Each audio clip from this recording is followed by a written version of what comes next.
And we're live. Hello, everybody. This is the monthly issue weekly, episode 8. My name is Michael Nip. This is my first co-host, Drewby. Hi guys, what's going on? Comics. Woo. And this is my other co-host, Marc. What's up, guys? What the crap was that, Drewby? I don't know, because Michael spawned on me, I wasn't prepared for my real intro that I wanted to do. Clearly you weren't even ready to answer my question of, hello, this is Drewby, because you waited like 8 million years to respond. Because I was trying to get it ready. We're not ready me way to- too quickly. We have not progressed in our professionalism to the point where we should be able to do a live show. But they do it anyway, every Here's the week. thing, you asked me if I was ready. Are you wearing your power Yeah. ring, Drewby? Please tell me you're not. I'm pretty sure he is. I saw it. He has to That's what I talk. He has to talk. In brightest day, in darkest night, no evil shall escape my sight. Let those who Stand worship... up, Drewby. Stand up. No! It's No, do it. implied that I am a Green Lantern already. I've got the power ring. I've got the uniform. What of it? Dude, their uniforms are skin tight, man. Yeah, I couldn't pull that off with my figure. That might be true. They don't have any No fatties one wants in the to Green see Lantern Corps. No fatties in the Green Lantern Corps. No, they're all just stacked aliens and then like 2 humans. Yeah, except not all the aliens are stacked. There's some fat ones, and then you've got what's the name? Obo, who's like the Earth. That Green Lantern who's a planet. Oh yeah, I don't know his Pretty name. fat. It's pretty fat. Yeah, but that's such a that's one thing I think that's really cool about the Green Lantern world. The fact that there's a planet that's a Green Lantern. I thought that was a pretty cool thing. I bet you Michael thinks it's dumb. Do you think it's done, Michael? Sorry, I was completely spacing you out, but if the answer was Green Lantern, then the answer was also yes. No, we asked if you thought the fact that there is a Green Lantern planet. If you think There's a planet that it's a Green Lantern, it thinks and stuff and has a mind, and it has its own power ring. Do you think that's a cool concept, or could be a cool There is a concept? planet that is a member of the Green Lantern Corps? you didn't Yeah. know that? No, that is stupid. I thought you were saying there was a planet where the Green Lantern Corps, they basically owned a planet. That I did not have a problem with that concept. Well, they do have Concept of Yeah, they have Oa. yeah, That's, well that's not weird. The fact that there is a sentient planet who is a Green Lantern is a little over the top. I think it's dope. That's the one thing I think that's really cool about the Green Lanterns that I saw. I was like, oh, that's really neat. In anything I've seen by them. Green Lantern. Mogo is his name. Morgo. Mogo. Mojo, boy. Welcome back to Come In here, the Bag. Bowie. It's Moga Boy. Baby. Come on, Moga Bowie. There's only 3 people who are gonna get this. And they don't watch the show. Anyway, so if you hadn't figured it out, obviously, this is our show on theculturemypeople.com where we talk about comics. That is superhero comics and that jazz. And normally we talk about the issues that we got this week. Thankfully, it was a short week because last week was insane. There were so many comics. And normally we'll just go around the circle and talk about what we got. So, Drewby, Okay, talk about comics. comics. Here we go. All right, I'm gonna reach over and grab. All right, I finished. Well, first off, I finished Batman and Robin. That was volume 1. That volume is really good. You both need to borrow it and read it. I would put it on par with Court of the Owls. If not, I probably like it a little bit better than Court of the Owls. The storyline, the story was great. I thought that it had a decent backstory to kind of Batman, and it familiarized me. I learned a lot about Damian Wayne and kind of who his character is, which is awesome. But super good, I reckon. But that's not new. The other old comics that I read, I finally got around to reading issues 3 and 4 of Hulk versus No, I was gonna say, I almost said Hulk versus Thor. Iron Man versus Hulk. That was good. I like the way that wrapped up. If you haven't read that, there's only 4 issues. I think there are only going to be 4. They kind of ended that story. But check that out. And then there was one other I read. Oh, I read the new Moon Knight, and that was interesting. That was different. Okay, so on to what's new this week. I'll start with what I read first. Batman and Robin, issue 34. You guys should be able to see it. My camera's a lot better this week. Is that Lex? Yeah, that is Lex Luthor. Hmm.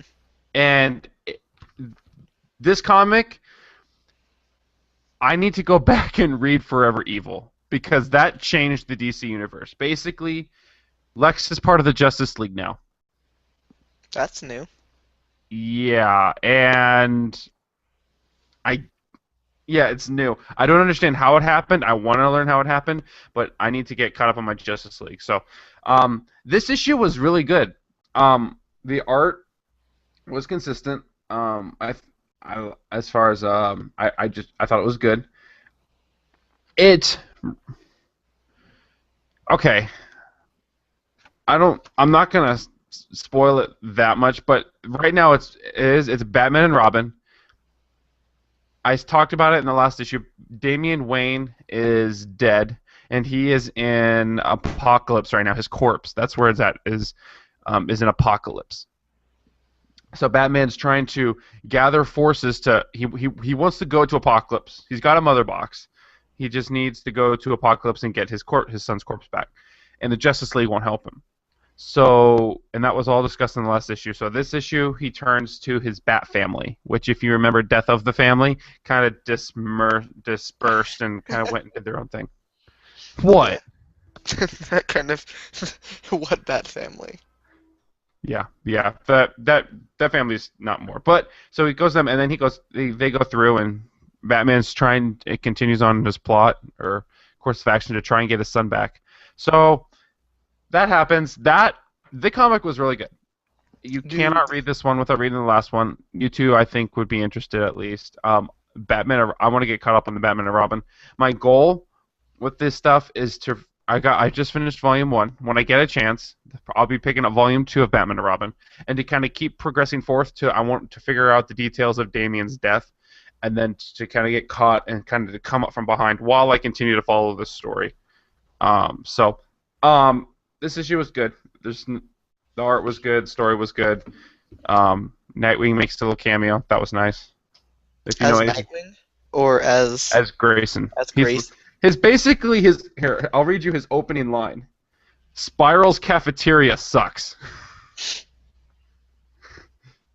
Yeah, because the Bat family leaves the cave, and then Batman is like, "I heard your stomach growl. Do you want a sandwich?"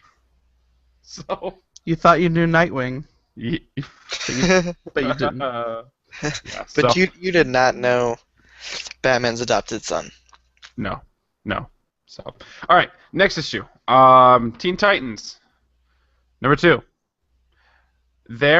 This issue was a little Teen bit Titans disappointing. number two. No, I wouldn't call it that. Go that far. But it wasn't. I was looking for a soundboard where I could play like a, but I couldn't find it. So, dead air. Go ahead. Yeah, just dead air. Well, we're pretty good at that. This issue was. What? Dead air on lock, guys. So, Teen Titans number 2. This issue was good, but not great. I thought it was lacking. It feels like it's a bridge story between this one and the next comic. Stuff did happen at the end of it. We're still learning about what's going on, but it was just I thought it was kind of lacking. They really only talk about 3 of the Teen Titans. Raven gets like a little brief page, which doesn't make any sense right now. It was kind of random, and then Wonder Girl is just kind of like wasn't even in the thing. So I don't know what's going on with this, but it wasn't as awesome. I will be following it. Which was worse, Teen Titans 2 or New Suicide Squad number 2? I don't. I probably would say that I enjoyed that one more than Teen Titans #2. Okay, because I thought that one was not that good at all. I didn't mind it as much as you. I think you had more problems with it than I did. So That probably came from me reading the Suicide Squad volume like the week before. yeah, that's That was really probably really good. that's probably exactly what it is. And I've got that on my table back there, so I gotta read that. Batman Eternal, #20. Wait, that's not the cover that I saw at the store. Okay, go ahead. Weird. Yeah. This one was good. The art was not as good. If you remember, if you've been reading this series, you probably will remember the infamous issue number 11. And this art kind of reminded me of that. It was a little bit Please better, open but up show me a not page. This won't work well on our audio stream, but do it No. anyway, because let me see if I can Drewby's find looking it. for a It didn't page even- right now. Because if you're watching the audio stream, you're doing this. Or listening. If you're watching the audio stream, If you're watching the audio stream, you are doing it wrong. you're doing it wrong. But also, if you're listening to it, and you could be watching it, you're doing it wrong. Okay, Drew, talk. So it switches over to you. Okay, yeah, my bad, guys. I'm still getting used to this. So right now we've got I'm just kind of showing the very first page, and it reminds me of that issue number 11. So That's not super great, but if you got to look at issue 11 again. Issue 11's terrible. Yeah, that was no, not the it best, but no, yeah, it was totally. In this issue,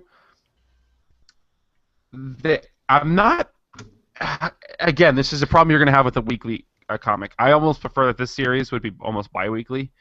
I think it would be a lot more awesome if they did that, because they several weeks ago, probably about 4 weeks ago, they introduced kind of like one of their big villains and like who's coming, and then like the other issues still then like last issue was almost completely devoted to a Batgirl's quest to find the guy who framed Jim Gordon. But meanwhile, Gotham is like under siege or something, or this villain is rising from the pits of Arkham Asylum. Right now, I don't even know what's going on with Spectre and Batwing.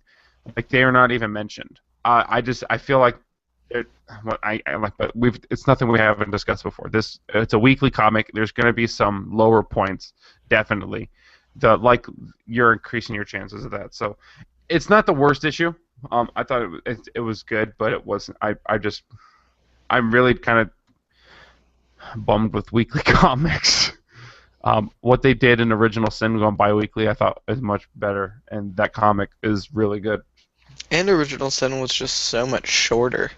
Yeah, Like only they didn't have time to put like when they're writing this, they're like, yeah, we can't really make like a filler issue with this, and they kind of did anyway. But like for the most part, this is all really good because it's only 8 issues, so or 7 so far. Yeah, maybe and 8. Even if they made Paternal like 2 months or like 3 months of weekly issues, they limited it so that they had the story that they wanted, and then they didn't try to spread it out over a year.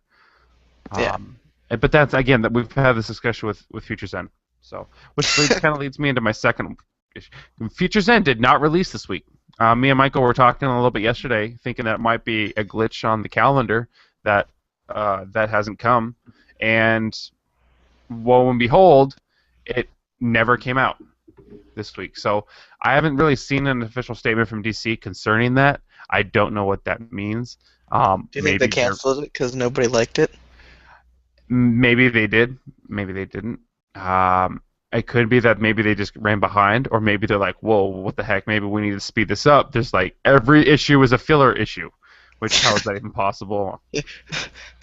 Issue 0 was good, and then it all kind of bad just writing. plummeted after issue 0. Here's how bad that thing is doing right now. Michael sent me a picture of a web page that had the cover art of issue 0 for Future's End. And I was reminded, oh yeah, that's the story. Like, I had completely moved on past it, and I wasn't even thinking about that because they're all dealing with all these like mini stories or whatever. So, but that didn't come out, So I was only planning on getting 3 issues, but I talked to some guys at the comic book store, and I ended up walking out with a 4th issue. I think Marc, Did you buy Multiversity, Drewby? I bought Multiversity. What is it? What is Multiversity? Because nobody knows. Okay, yeah, nobody knows. I had no idea what this was walking into it. Okay, I'm gonna give you the premise. Should I give you the? Yeah, I'll give you the premise, and then I'll talk about it. So it starts off with these parasites like grafting onto like this girl's skin or something. They kind of look like not ticks, but like maybe what lice would look like or something like that. And it's basically talking about how they've penetrated or they found a way into something. And then the very next page is a dude sitting in his college room writing a comic book about the previous page. Okay. All right. So we've got a guy who's writing this story from a comic book. How he apparently has a friend who is a monkey. And he is actually what was he called himself? He's a super judge, who is apparently one of the last guardians of the universe, who's responsible for the multiverse, and making sure that things stay in line in the way they are. But he's also writing a comic book in the universe that he was in. So he like suits up, and then he goes to what's called Earth 7, I believe, and he finds out that there's this giant floating bat eye, this eye with like 2 bat wings on it, that has basically destroyed the world, and like physics don't even matter. Like the rules of that, everything that we know that what would constitute a world is like gone. And he walks in there, and he's like in his superhero. Here, I'll show you a picture. That is the super judge. All right. Okay, so he walks in there with his pet monkey. I'll show you a picture of him. All right, so with his friend who's the monkey. He's like a pirate hat? Yeah.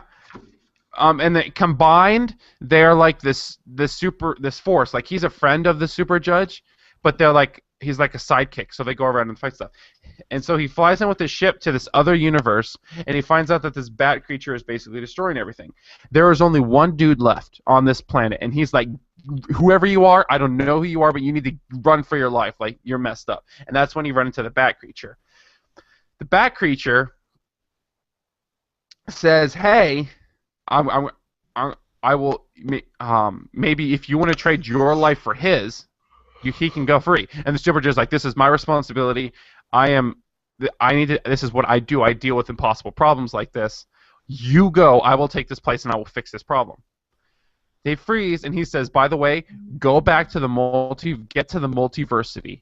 Get there and send out an SOS. And then when people come to you, basically, you will, when people will come to you, and then you will come back and help me, and we will take this thing down.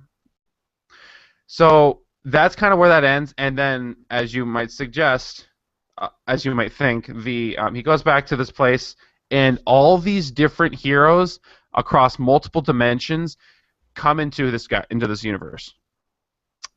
And it turns out it's so weird. I'll get to that in a minute.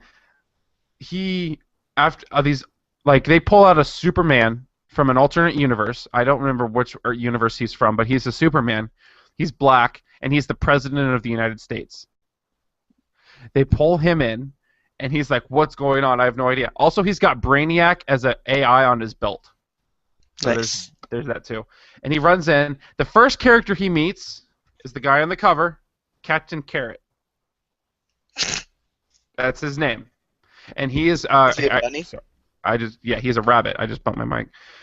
He is a rabbit from another universe. And then they walk into this room, and all these different personas of members of the Justice League that are in this room. Like, you've got a Green Lantern figure, you've got a Flash figure, you've got a Batman character. All these different people gathered across the universe from different realms of universes, different Earths. universes, all come in. And they're actually, get this, they are members from 52 universes. 52 dimensions that all these heroes come from. So basically, they're like, we're going to take care of this, and we're going to solve this problem. We don't know why we're here. We were just pulled out of our universe, And then they fly the ship that is controlled by stringing, like it's a musical instrument. That's the ship, and that's how you pilot it. Like it is so bizarre and weird. And then you find out that there's a comic book nerd. He's like the Flash from another universe, and he's like, "Oh, you're Superman. I read about you. I loved you when I was a kid. You're like, I loved you as a comic. It was a comic book, and the comic books from these different dimensions are about the superheroes from other universes. There's an episode of Justice League like that. So what we basically determined is that a comic book. Yeah, there was one. I remember that. It was the one where they went back in time with and Jon Stewart was like, I remember reading about these guys when I was a kid. Yeah. Yeah, that one. I forgot that one. So anyway, you find out that these comic books are somehow tied to these other universes. You find, and then all this stuff is going on. And then they've got to go fight this thing. This thing is going on. I believe I heard it was 9 issues long. I asked the guys at the comic book store about it, and one of the guys I talked to, he's the one who recommended Earth 2 to me. I asked him if he'd read it, and he said he hadn't read it, but another dude at the comic book store said, and he said, quote, it was out of this world. No pun intended. Would you say it's worth picking up? I don't know if you guys would like it. I loved it. I thought it was cool. I thought it was trippy. I thought it was different, and I am excited to see what's going to happen. If they keep it, if they are consistent, and they keep this into 9 issues, perfect. Perfect. A monthly issue, 9. I'm really excited for this book to see what's going to happen. It is so weird. Like I was reading it, like the last page is just like is random and weird, and it's like, wait, like it's almost breaking the third barrier. And that the comic book and whoever is writing this comic book is talking to me, the reader. And it's just Hold on. I have a couple things to say. I was on mute. First, you did the normal Drewby thing and you used the phrase wrong. It's breaking the fourth wall, is what you mean. Did I say break the third wall? You said breaking the third barrier. It's breaking the fourth wall. Second, how seriously does a comic take itself? Because if a comic is made in a way that its stupidity is played upon, that could be I could enjoy that. That could be really good. If it takes itself too seriously and is like too serious of a tone, I don't think I could do it. It's definitely kind of playing with you. I think there are some funny parts there. Like there's one part where and one of the universes that they run into is like it's full of the like they actually reference like, well, these are heroes from DC. And wait, we're in this fourth dimension. I've read about these guys. These guys are from major comics. So because I guess they can't use the word Marvel, it's because there's a Captain America figure there, there's an Iron Man figure there, there's a Hulk figure there, and stuff like that. The point I bring this up is because the Hulk character smashes the rabbit, and he basically compacts into like a cartoon like thing, and then he just bounces into shape again. And they realize that they're in cartoon world, kind of. Like there's stuff like that where they're just like not taking it super seriously, and it's a little bit on the nose, and there's enough of that where you can enjoy it. I don't know how much of it. I mean, some of it seems to be taking itself seriously, but it doesn't. Not all of it is super serious. Like there's some of it that are kind of funny and just stupid. How's the art in it? Is it any good? The art was really good. I liked it. I didn't mind it at all. The artist. I don't recognize the artist. I've never seen him before, but the art I did not have a problem with. I thought it was really good. I thought it definitely just your comic book. So, Multiversity, really weird and really awesome. I loved it. It's probably out of everything that I read, it's probably my favorite. Okay, nice. So, Is that in your stack? That's my stack. All those 4 issues. Sweet. Mark, you got a comic this week. What'd you get?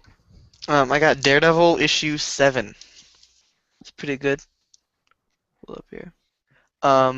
It's the ending like arc, I guess. There's a 2-issue arc of an original Sentai-in, and this ended up the story arc. It was really good. I enjoyed this a lot. The art was nice and consistent. Like, out of all of the 7 issues that I've read, it's not changed. arcs, or not, like it hasn't changed art styles. I don't know if it's changed writers. I haven't been paying attention to that. But it's I really don't think good. it has. I like it. That was pretty sweet. You go to find How out, did it like, tie in with Original Sin? how many of these? Two. No, Issues how six. did it tie in? Oh, What way did it tie in? he, like, it's like right after the truth bomb, the eye blows up Okay. or whatever, and Mhm. he gets visions about his past, and, like, pretty much he finds out that his dad was abusive to his mother, which, like, he never really, like, remembered and stuff. And because, like, he thought of his dad as a hero, and he was, like, freaking out because he was like, my dad was kind of a jerk. And then Mhm. it's kind of about, like, he goes and tries to find out, like, find his real mom and stuff, and it goes through some crazy events and stuff, and he has to chase her down and find her. And then she tells him, like, why, like, she left, and, like, about her leaving and things. It's really interesting, really cool. They're always nice. He gets in this one, uh he has to go to Wakanda, and that's really neat because, like, oh, where is it?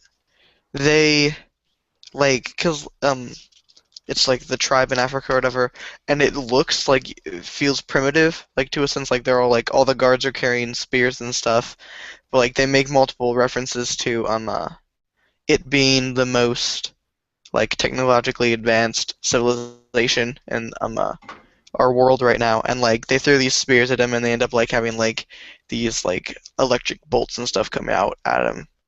So it's, like, really interesting to see, like, stuff like that, because it's, like, very tribal in a sense. Like, they're all wearing things and carrying, like, face paints and stuff, and they're carrying spears, but they're, like, super advanced compared to everywhere else in the comic book world. It's really good. I enjoyed it. What did you enjoy. think of the 2-issue arc?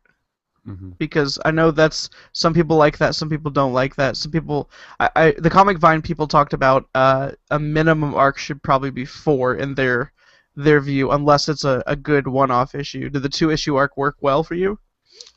I enjoyed it a lot. Like, I thought the issue arc was really good. I think it didn't feel too rushed. Like, I mean, I'm sure there are things that they could have added in to make it a little bit more complex, to stretch it out over 4 issues, but I thought it worked nice.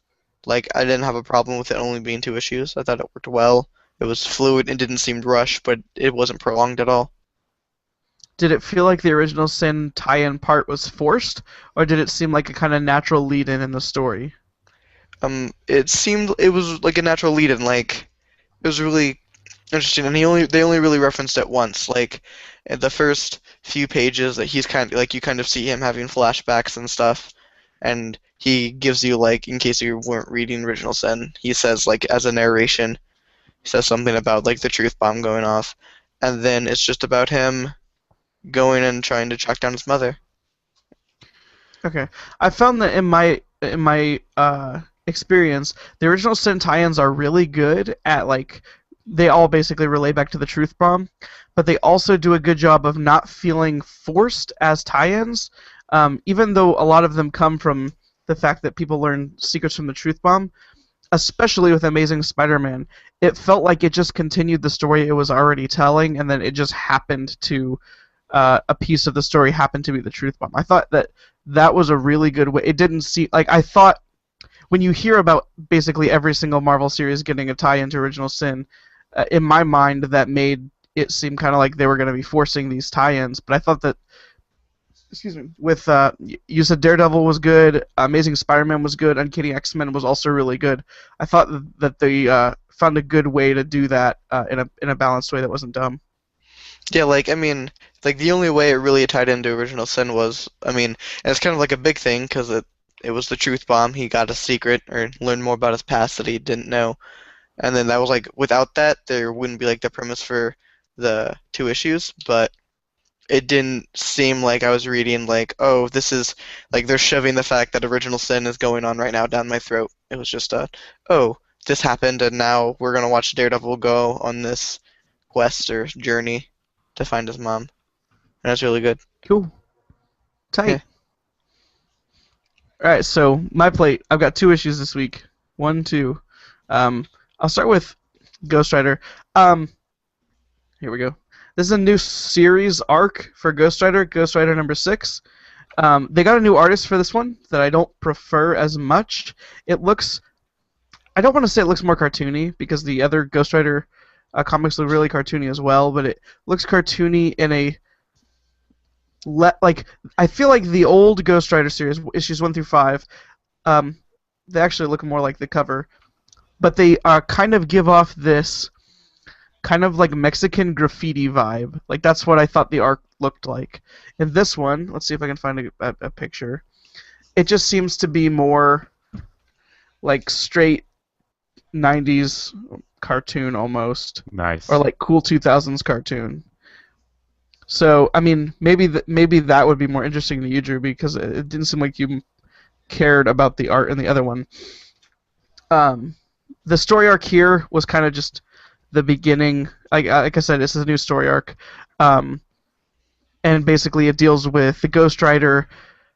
He doesn't want to be evil. He's using the Ghost Rider powers basically just to win street races, so he can win enough money to not have to work a crappy job, and so he can actually take care of his little brother. And so it actually goes pretty well for him in this issue. Like he's just taking care of his brother, and he's able to do that with the money that he now has from winning street race after street race with his Ghost Rider powers. They reference a lot what happened in the last issue, which was this giant fight, a gang fight, where like the Ghost Rider came out and killed a bunch of people and beat up a bunch of other people. Slash, there was a gang war, so like all that stuff was happening, and they reference it a lot, and it kind of builds into the hook for the series, which is that some of those people are trying to take some revenge, which I guess is a spoiler, but it's not really.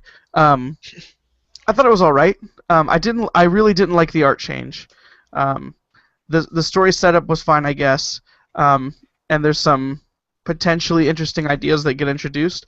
But I really part of one of the cool things I liked about this series was the really different style of art.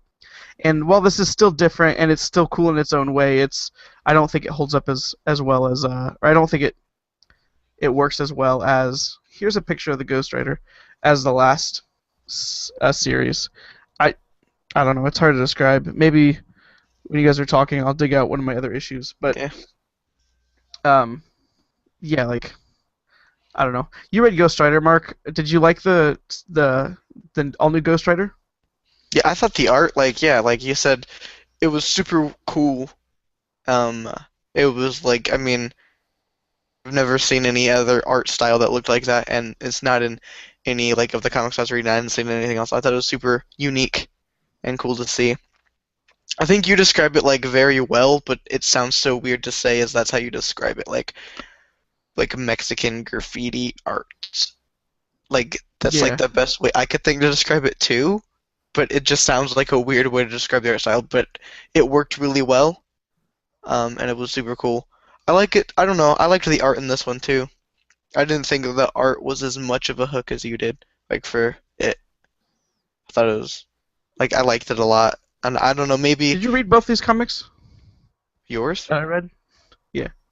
No, I want to borrow them though. Okay. What one's the other one? Because you stayed up late. Original Sins. Oh yeah. That didn't even really interest me. Yeah. Okay, I'm gonna talk about this. This Original Sins. This cover is kind of sick. If you can see this. Yeah. Like, I'll describe it for the people on the audio stream. Got a dude in a red hood with a gun shooting lightning or absorbing lightning from the brains, which are X-ray skulls of the Young Avengers. Like, this is kind of a tight cover, and sometimes people have a problem with covers because they either don't happen in the story or they're spoilers. This doesn't ever happen. This is not a thing that happens in this comic. So, as awesome as this looks, it's A, written by a different person that drew the actual art in the comic book, and B, this event doesn't happen. So it's not even like metaphorical for what happens. No, because it's the bad guy winning, and the bad guy doesn't win. Spoiler. Dang it! Yeah. So, here's the thing: the beginning of this issue was once again my favorite part of the issue, where the main original Sins through line has been the Young Avengers story, whereas the front issue usually has to do with what's on the cover. It's reversed for this one. This is the last one though, 5 of 5. The beginning of this actually ties directly into Original Sin. I don't want to show the page in case it's spoilers, because I know Drewby hasn't gotten this far. But there's some stuff that happens in Original Sin that's referenced that this actually takes place during that. So this is the only time that the beginning hasn't just tied into the truth bomb. This actually, the beginning of this issue actually ties into. It says like this takes place during Original Sin 6. I want to say.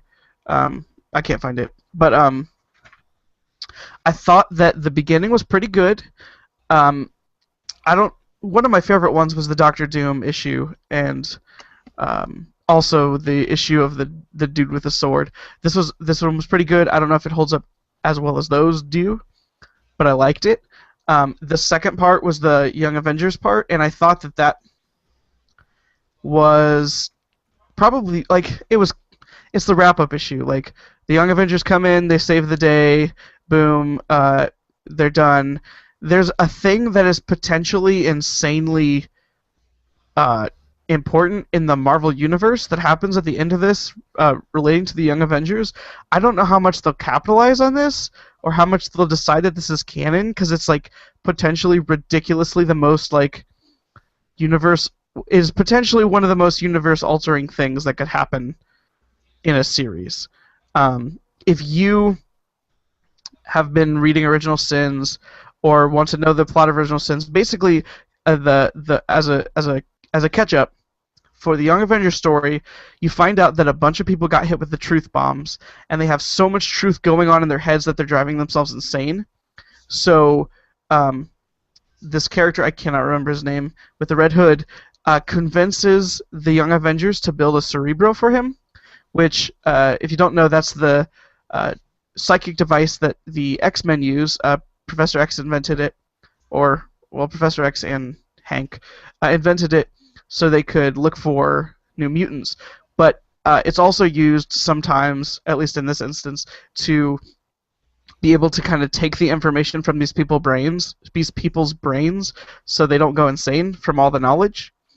And some crazy stuff happens with the way they use Cerebro to extract stuff from these people's brains. It ends happy. They beat the bad guy. They free the people. But there's some weird stuff that happens at the end. Now, here's the thing I really want to talk about, and this is kind of what makes this issue my favorite. It makes this issue one of my favorites, and kind of relating to the way that multiversity seems interesting to me. We've been reading a lot of comics. A lot of comics try to focus on being very dark and very serious. Some of my favorite comics are that way.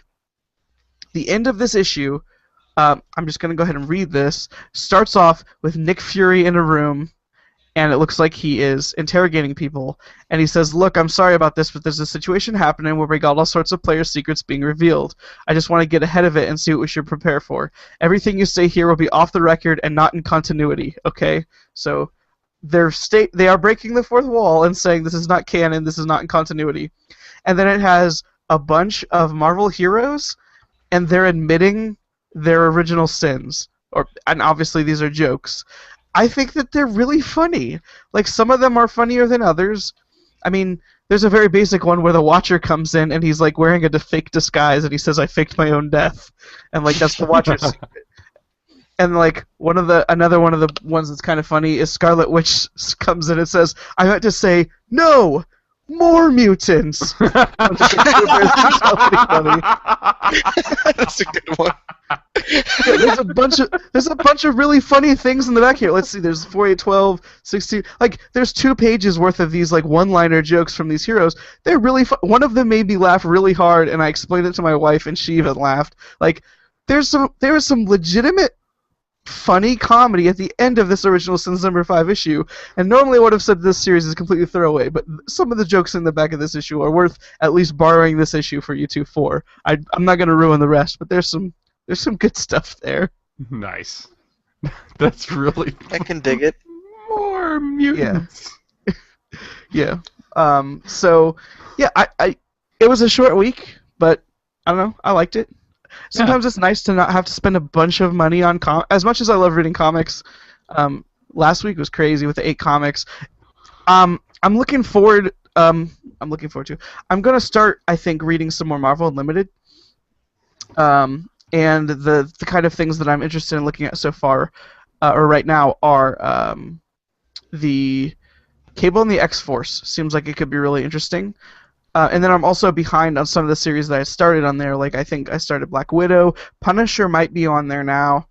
And then some of the in-between issues of, I always say episodes, issues of Iron Man and Captain America and all new X-Men, I think, have also shown up on there. So I need to read those. I also really need to read, pardon me, I also really need to read Spider-Man 2099. Yeah, that was intense. Okay. Yeah, so that's what we've been reading. Drewby, have you looked at the calendar? Is there anything specific you're looking forward to next week? I'm looking right now. The only things I've really seen are Paternal and Future's End. That's really it. I mean, another slow week. A slow week, yeah, for next week. Some stuff that I am interested in reading is coming out. Like there's a new Justice League and stuff, but I've got plenty of volumes to read right now. I've got like 4 volumes I've got to plow through, and then I want to finish Original Sin. I probably might interested in getting started in Original Sins. So like yeah, I'm not short on stuff to read, but next week will be short. Next week sounds like it's only 2 issues. We'll see what Future's End does after dropping off for a week. Maybe it got good. I don't know. So we can talk about some of our backlog then, because I'll read some Marvel Unlimited. I can catch up on your Eternals. Yeah. I'm borrowing some stuff from Marc. I got Question and Daredevil. So. Okay. Okay, Marc, you still only have Questions 1 and 2, right? No, I have 3. You got 3? Michael has Okay. I haven't read that one yet. 3 is pretty good. 1's my favorite though. 1 was not bad. 1 was so trippy. It's weird. Yeah. So, Marc, were you planning on getting anything next week? The only thing that I'd be interested in picking up next week wouldn't be new, but I would consider picking up Star-Lord 1 and 2 and seeing if it's any good. Okay. Yeah. Those aren't brand new, but they're actually relatively new. I think maybe 3 just came out this week. Really? I saw 2 out. I didn't see 3 when we were at the store. Oh, maybe it was 2. It's hard to tell because the way that they sort their comics is not always the most organized at Ground Zero. But yeah, so it's hard to tell. I can't remember, but so far on my list. Okay, I'll bring this up right now. Comics are already a confusing medium. Especially with especially like DC stuff where there's like multiple universes and multiple timelines, but even with Marvel stuff where things change. I mean they change constantly, and like for instance, someone read last week's Captain America, and they had not been reading Captain America, and they literally had no idea what was going on. Like it was so ridiculous. Like sometimes, like Spider-Man. Almost at any point that I've ever read Spider-Man, you can kind of figure out. Everyone knows Spider-Man's backstory. Everybody knows that stuff. Captain America, you may know his backstory. You may have seen the movies. You would not have been able to interpret last issue at all, or even understood the significance of anything. Like there were just like certain pages that were just one-screen spoilers, and you could not tell what was going on. So comics. Anyway, that was my point. Comics are kind of complicated to get into in the first place. It does not help. And I cannot speak for DC very much because I don't look at it. Marvel's release calendar is the absolute worst and most useless way to try to figure this stuff out. It's incredibly confusing to try to look. They don't update it very well, and it changes every day until Wednesday. Wednesday, when the comics actually release.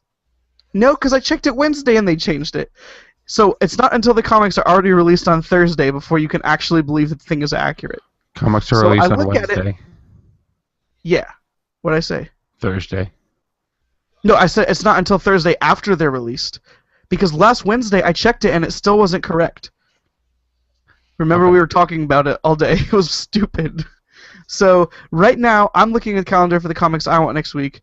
Right now, the only one they're listing is All New X-Men 31, which I kind of find hard to believe since we had an All New X-Men 2 weeks ago. So I don't think that's actually coming out next week, but they're saying it is, and they're saying that Nothing Else I Want is, even though there may be. It's hard to tell. Basically, you have to check Comic Vine or find some other source, or just show up there and hope that you're not missing something when you're checking the rack for new comics, because it's really hard to figure out what's coming out when. At least I found that in my experience. So if you are trying to get into comics and you're finding that confusing, I don't think it's just you. It's just a thing that's not easy. I don't know if there's a way to fix that either, unless you actually can just internally figure out what you're going to release and get that out. If you can't figure that out internally, there's no new interface, there's nothing they can do that's going to make that any better. Which I think that by the time that Monday rolls around, they do know this stuff. Like, Comic Vine was correct. I checked Comic Vine and I compared the lists every single day. Comic Vine never changed. So they knew what was coming out, but Marvel themselves obviously knew what was coming out, but we're not displaying it correctly on their website. Speaking of their Marvel release calendar, I'm trying to figure out a way that I could show this, because I don't know if I can on the video. If you go to Marvel's release calendar and you scroll the bottom, there is it says Marvel Universe Ultimate Spider-Man number 29. The front, the cover of the issue is a Spider-Man. It is a creature in a Spider-Man suit that looks like it's a pig, and it has Spider-Man crossed out, and it says Marvel Now Ultimate Spider Ham, and it looks like a pig, and it's really it's off in my peripheral vision. It's really confusing me because I don't know what the heck that's about. Professor It looks Pig like it from ties into Paternal Marvel is- Disney XD.